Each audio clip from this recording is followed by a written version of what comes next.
वडनगर में सभी जगह कुछ ज़रूरतें हैं, सब कर ही रहे हैं। हमारे विधायक महोदय हैं, पार्षद महोदय, सब मिलकर कर ही रहे हैं। हमारे सांसद जी ने यहाँ पर विकास की गंगा बहा रखी है। वडनगर की जनता को बहुत फ़ायदा मिला है।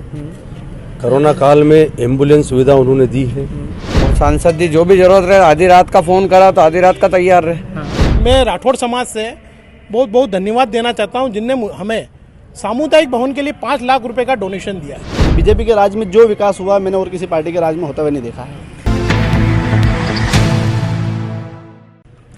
जय रघुनाथ जी के साहब, देश में आनी टाइम खाली 3 ज दौरा चली रहा है। एक कांग्रेस वाला करी रहा है, एक भाजपा वाला करी रहा है, एक हूँ करी रहा हूँ अपना मालवा न्यूज वास्ते वास्ते, ताकि आपके लोकसभा चुनाव को सही साठ माहौल बता सकूं। वडनगर कवि प्रदीप जी की नगरी, वडनगर को जो क्षेत्र है नयापुरा वाला क्षेत्र, नयापुरा वाला क्षेत्र में अपन आई गया। हाँ, यहाँ बात करी रहे। हाँ, अपना जो भाई हूं है, यहाँ का रहवासी हूं है, वी कई चाहे अपना वडनगर का विकास के लिए ऐसा कौन सा मुद्दा है जिनके भी अपना जनप्रतिनिधि का सामने रखना चाहे।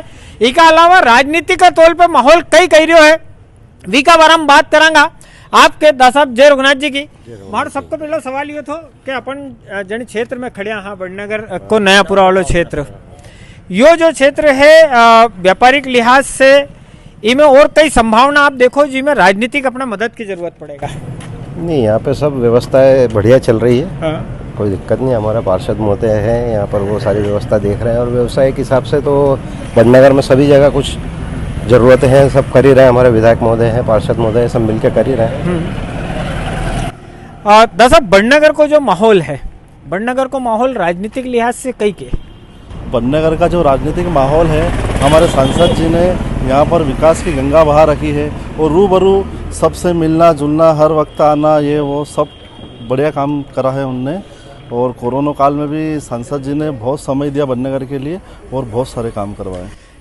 सांसद जी को एक इंटरव्यू मैंने थोड़ा दिन पहले करी था, बता रहा था कि कोरोना का टाइम पे 100 बिस्तर वालों एक अस्पताल। हाँ, उनने जो कोरोना सेंटर जो बनाया था सांसद जी ने, वहाँ 2-3 बार आए, गैस सिलेंडर व्यवस्था वगैरह सब उनने, ऑक्सीजन वगैरह सब बराबर व्यवस्था दी और बहुत जोरदार काम सांसद जी ने करा था उसमें। वडनगर में भाजपा आड़ी वाला हमारा भाई उनके कि वडनगर में डबल इंजन चली रही है, एक तो विधायक विन का है, एक सांसद विन का है।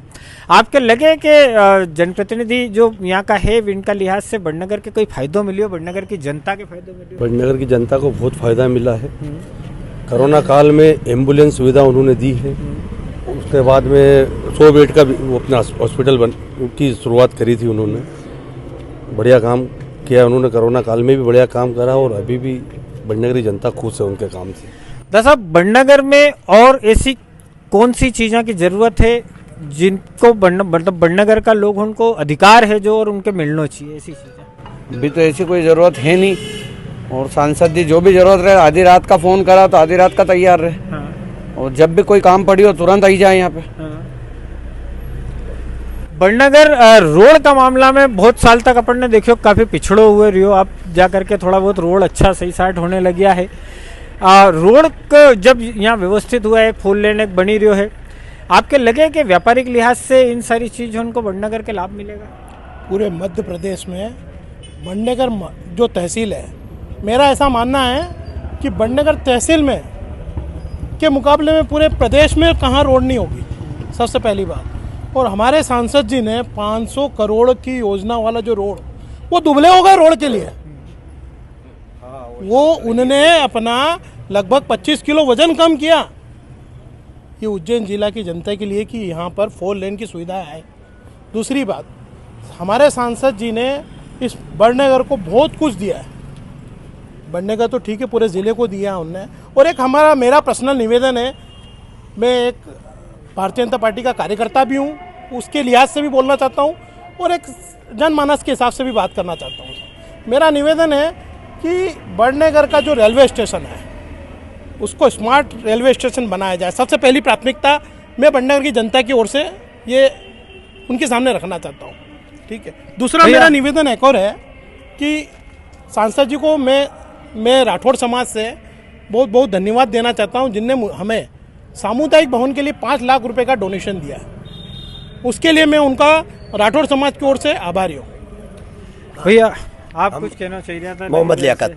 हाँ, अपना यूँ निवेदन है कि सांसद जी ने हमें चुनाव के अभी पहले यहाँ आए थे। उन्होंने कब्रिस्तान के लिए एक बड़ा हाई मार्क्स उन्होंने मंजूर कराए और कुछ 5-7 से टेबल की मांग करी थी। उन्होंने मुसलमान समाज को कब्रिस्तान के लिए उन्होंने हमें आश्वासन दिया है। और હું નરી દેર से सोच रही हूँ कि यार इनके बुलाऊं अगेन तुम पीछे पीछे भगे जाओ। यहाँ आओ, आप बड़नगर का युवा हो, आओ वाला 20 साल बाद आप बड़नगर के कणी रूप में अपना खुद का बड़नगर के कणी रूप में देखना चाहो। मैं बड़नगर को जैसे कि नागदा दक्षिण कहलाता है, रेलवे स्टेशन के तौर पे फैक्ट्री है, वहाँ पे उद्योग हैं। तो नागदा इतनी बड़ी जगह नहीं, जितना क्षेत्रफल बड़नगर का है इतना ही क्षेत्रफल लगभग नागदा का भी है। तो मैं लगभग बड़नगर को उसी लेवल पे डेवलप होते हुए देखना चाहता हूँ। जैसे हमारे पास में बदनावर है, बदनावर 4 लेन से टच है। वहाँ पे 4 लेन होने के कारण मतलब बड़नगर ज़्यादा बड़ी जगह, लेकिन 4 लेन होने के कारण बदनावर ज़्यादा बड़ा गिनाता है। ऐसा ही जैसे हमारे सांसद जी ने बड़नगर के लिए 4 लेन रोड किया है। बड़नगर से 5 किलोमीटर आगे यहाँ पर एक ब्रिज मिलता है, यहाँ पे 5 किलोमीटर ब्रिज मिलता है। तो जब ये रोड 4 लेन बना तो बड़नगर वहाँ तक फैलेगा। बड़नगर में उन्होंने हॉस्पिटल दिया, स्टेडियम दिया, कोविड के समय में कोविड सेंटर बनवाया, सारी चीज़ें अवेलेबल करवाई। मतलब मैं पर्सनल किसी पार्टी का वो नहीं हूँ, बट जैसे हम लोगों ने देखा है कि बीजेपी के कार्यकाल में जो विकास हुआ है वो दूसरी किसी पार्टी के कार्यकाल में नहीं हुआ। मेरा जन्म हुआ जब दिग्विजय सिंह जी यहाँ के मुख्यमंत्री थे और अभी भी मतलब लगभग मैंने जब से होश संभाला बीजेपी यहाँ पे कार्य कर रही है और बीजेपी के राज में जो विकास हुआ मैंने और किसी पार्टी के राज में होता हुआ नहीं देखा है। 20-25 साल पहला की एक बात मारे याद आई। अपने यहाँ सिसोदिया जी विधायक हुआ करता था, भी पूरी सरकार के बस में बिठा करके लेके आने की बात करता था, हिचकोले खाते हुए उज्जैन से बड़नगर का भी। तो हर बार चुनाव का टाइम वादों करता था कि अगली बार जब हम आएंगे बाय रोड आएंगे। 5 किलोमीटर आगे यहाँ पर एक ब्रिज मिलता है, यहाँ पे 5 किलोमीटर ब्रिज मिलता है। तो जब ये रोड 4 लेन बना तो बड़नगर वहाँ तक फैलेगा। बड़नगर में उन्होंने हॉस्पिटल दिया, स्टेडियम दिया, कोविड के समय में कोविड सेंटर बनवाया, सारी चीज़ें अवेलेबल करवाई।